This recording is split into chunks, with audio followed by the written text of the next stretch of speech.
MBC 2시의 취재 현장. 안녕하십니까. 오늘부터 뉴스를 진행할 임정환 논설위원입니다. 먼저 주요 뉴스입니다. 이명박 전 대통령에 대한 구속영장 청구 여부를 검찰이 오늘 내로 결정할 것으로 보입니다. 대통령 개헌안 내용이 내일부터 사흘간 국민에게 공개되고 오는 26일에는 개헌안이 발의될 예정입니다. 남북 정상회담과 북미 정상회담을 앞두고 최강일 북한 외무성 부국장이 핀란드에서 한국과 미국의 전직 관리들을 만납니다. 안희정 전 충남지사가 오늘 검찰에 다시 소환돼 성폭행 혐의에 대해 조사를 받고 있습니다. 잠시 후 돌아오겠습니다. 이명박 전 대통령에 대한 구속영장 청구 여부에 대해 검찰이 이르면 오늘 결정할 것으로 보입니다. 문무일 검찰총장은 영장 청구 여부에 대해 현재 고심하고 있는 것으로 전해졌습니다. 자세한 내용 취재기자 연결해 알아보겠습니다. 강현섭 기자. 네. 이 전 대통령에 대한 구속영장 청구 여부를 검찰이 고심 중이죠. 네, 문무일 검찰총장은 오늘 아침 출근길에 기자들과 만나 이명박 전 대통령에 대한 구속영장 청구 여부에 대해 숙고하고 있다고 밝혔습니다. 문 총장은 주말에 고심해서 결정하셨느냐는 취재진의 질문에 잠시 호흡을 가다듬고 이같이 말했는데요. 현재까지 취재된 바에 따르면 검찰이 곧 구속영장 청구 여부를 결정할 것으로 보입니다. 지난 금요일 윤석열 서울중앙지검장이 문 총장에게 조사 결과를 보고한 뒤 대검 간부들 사이에서는 구속영장 청구 의견이 압도적이었던 것으로 전해졌습니다. 네, 구속영장을 청구할 경우 검찰이 내세운 이유는 어떤 걸로 예상됩니까? 네, 이 전 대통령의 혐의가 20개를 넘고 뇌물 액수도 100억대가 넘는 등 혐의가 중대하기 때문입니다. 여기에 측근들의 진술과 달리 대부분의 혐의를 부인하는 등 증거 인멸 우려가 높고 구속된 측근들과의 형평성을 고려할 때 영장 청구는 불가피한 것으로 전해졌습니다. 다만 수사 기록이 방대하고 전직 대통령에 대해 잇따라 구속영장을 청구하는 정치적 부담 등 고려해야 할 부분이 많아 청구 시기를 놓고서 숙고하는 걸로 보입니다. 검찰이 만약 오늘 구속영장을 청구할 경우 지난 14일 소환 뒤 닷새 만이고요. 이 전 대통령은 박근혜 전 대통령에 이어 영장 실질 심사를 받는 두 번째 전직 대통령으로 기록될 것으로 보입니다. 오늘 구속영장을 청구할 경우 영장 실질 심사는 어떻게 진행됩니까? 네, 지난해 박근혜 전 대통령의 전례에 비춰볼 때 오늘 구속영장을 청구할 경우 오는 22일 목요일쯤 진행될 것으로 예상됩니다. 검찰은 지난 주말 혐의를 입증할 증거 보강 작업을 진행하는 등 사실상 영장 실질심사와 재판 준비 단계에 돌입했습니다.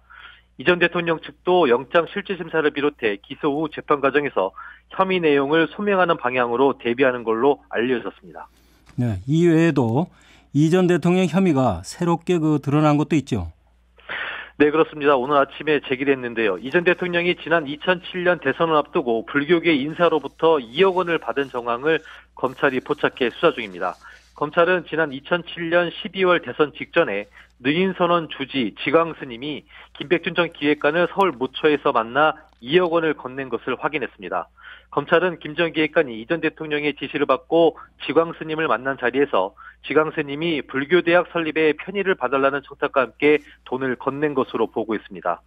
또한 이팔성 전 우리금융회장을 통해 이 전 대통령 측에 20억 원을 건넸다는 성동조선이 지난 2013년 창업주가 구속되고 이 전 대통령도 퇴임하자 건넨 돈 일부를 돌려달라고 수차례 요구했던 것으로 알려졌습니다. 검찰은 성동조선의 반환 요구가 이 전 대통령 측이 주장하는 정치 자금이 아니라 대가성 있는 뇌물임을 보여주는 핵심 정황이라고 판단하고 있습니다. 네, 이 전 대통령 부인인 김윤옥 여사와 아들 시영 씨에 대한 사법 처리는 어떻게 진행되고 있나요? 네, 검찰은 이 전 대통령의 아들 시영 씨에 대해 법적 책임을 반드시 묻겠다는 방침인 것으로 전해졌습니다. 지난 2012년 내곡동 특검 당시 이시영 씨가 내곡동 사저 부지 매입 자금으로 6억 원을 이상은 회장에게 빌렸다고 진술한 대목은 거짓말이라고 판단했습니다. 또한 다스의 실권자로 일하며 각종 이권을 챙기고 자신의 개인 회사에 불법 자금을 지원하도록 한 데에 대해서도 반드시 법적 책임을 묻겠다는 입장입니다.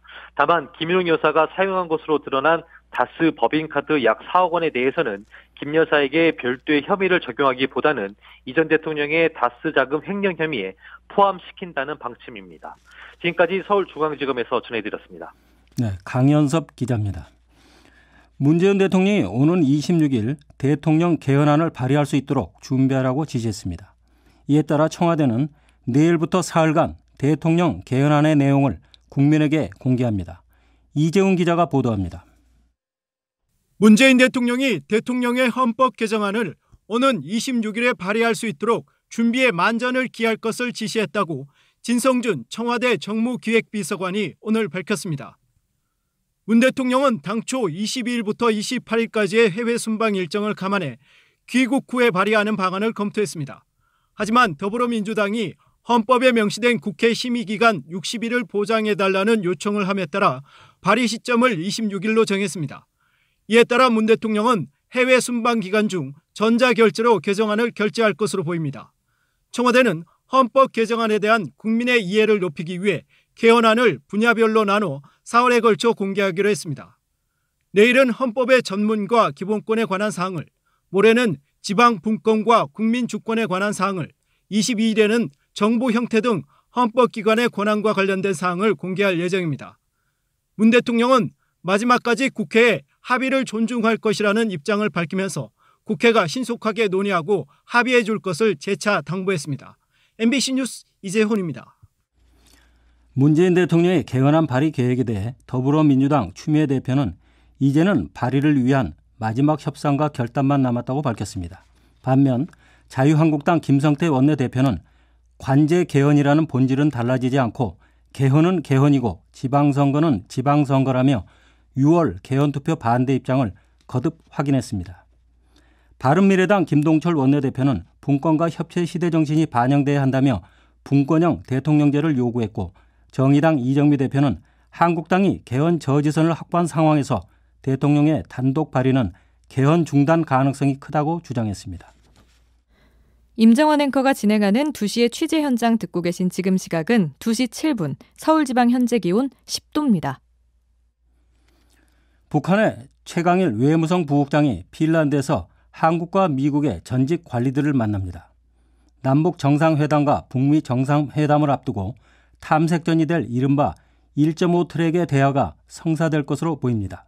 이남호 기자입니다. 핀란드 헬싱키에서 열리는 다자대화에는 최강일 외무성 북미국 부국장과 박성일 주 유엔 차석대사가 북한 대표로 참석합니다. 우리 측 대표로는 백종천 전 대통령 통일외교 안보정책실장과 신각수 전 주일 대사 등이 나섰고, 미국 측은 캐슬린 스티븐스와 토머스 허버드 전 주한 대사 등이 참석합니다. 전현직 관리와 민간 전문가들이 참가하는 이른바 1.5 트랙 대화입니다. 한국과 미국이 전직 관리와 외교관을 보낸 데 비해 북한은 현직 실무 책임자를 직접 파견했습니다. 한반도 정세가 급변하고 있는 상황에서 국제사회, 특히 미국 측 전문가들의 다양한 의견과 제언을 파악하기 위한 의도로 보입니다. 이번 회의에는 유엔과 핀란드, 스웨덴도 옵서버 자격으로 참여합니다. 핀란드 측은 이번 대화는 학술적인 성격이라고 선을 그었지만 북미 정상회담을 앞두고 북미 간 탐색전 성격의 대화가 이뤄질 가능성이 높다는 관측입니다. 북한이 비핵화 의지를 밝힌 후 처음으로 참석한 다자 외교 무대에서 어떤 메시지를 던질지에도 관심이 집중되고 있습니다. MBC 뉴스 이남호입니다. 성폭행 혐의를 받고 있는 안희정 전 충남지사가 열흘 만에 다시 검찰청에 출두했습니다. 안 전 지사는 합의에 의한 성관계였다고 주장했습니다. 이문현 기자입니다. 자신의 비서를 성폭행한 혐의를 받고 있는 안희정 전 충남지사가 오늘 오전 10시 검찰에 출석했습니다.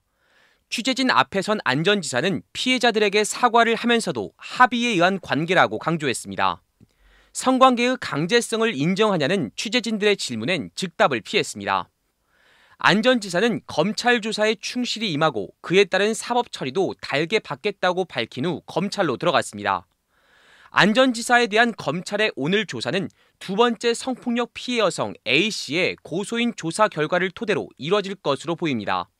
안전지사의 싱크탱크인 더 좋은 민주주의 연구소 직원 A씨는 안전지사로부터 총 7번의 성폭력을 당했다며 지난 14일 서부지검에 고소장을 제출했습니다. 검찰은 김지은 씨에 이어 A씨에 대한 고소인 조사까지 마친 만큼 안전지사와 고소인 2명의 관계에서 강제성이 있었는지 여부를 집중 조사할 방침입니다. MBC 뉴스 이문현입니다. 주식시황 삼성증권 신유리 씨가 전해드립니다. 네, 삼성증권입니다. 오늘 내리며 출발한 코스피는 외국인과 기관의 동반 매도 공세에 하락 흐름을 이어가고 있습니다.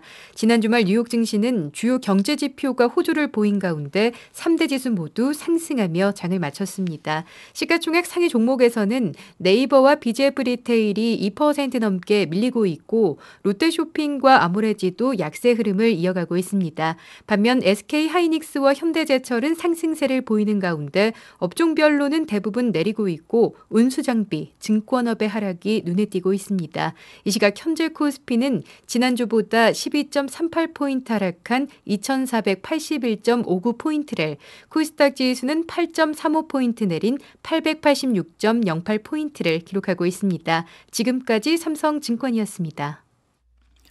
간추린 뉴스와 날씨, 김수지 아나운서가 전해드립니다.